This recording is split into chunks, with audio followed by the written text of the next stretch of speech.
الشباب الصغيرين اللي بيبقوا متضايقين قوي ان هم عندهم مشاكل في الكوميونيكيشن، ما بيعرفوش يكونوا صداقات، ما بيعرفوش يتكلموا وبيتوتروا في البرزنتيشنز. اوعوا تغلطوا الغلطه اللي كان هيغلطها فريد في كامل العدد لما هو لقى نفسه الدنيا مش ماشيه معاه في الجامعه فقال لك انا هحول اونلاين. تخيل ان انت دلوقتي وانت بتتعامل مع الناس عندك مشاكل في انك ترد وانك تهزر وانك تقفش على حد. لو انت بقى حولت اونلاين هتفقد السوشيال سكيلز دي خالص. لازم تعرف ان السوشيال سكيلز دي عضله بتيجي بانك تقويها لما تستخدمها كتير. فلو انت متوتر وحاسس انك ما بتعرفش تتعامل مع الناس، انزل اتعامل معاهم اكتر.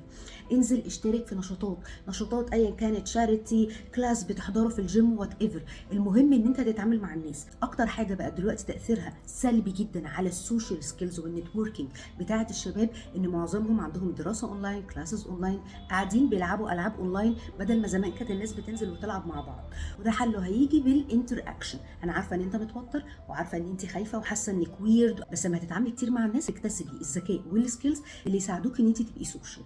ولو المشكله دي فضلت موقفاكوا هنا انتوا بترجعوا لنا نشتغل معاكوا على ان ممكن يبقى عندكم مشاكل في الثقه بالنفس، ممكن يبقى عندكم اوفر ثينكينج، كل ما تتكلموا مع حد كلمتين تقعدوا تفكروا في حوار كتير. فطبيعي كل الحاجات دي هتوقفكم. لما هنشتغل على الحاجات دي مع ان انتوا بتعملوا انتر اكشنز كتير مع الناس، الموضوع هيفرق جدا.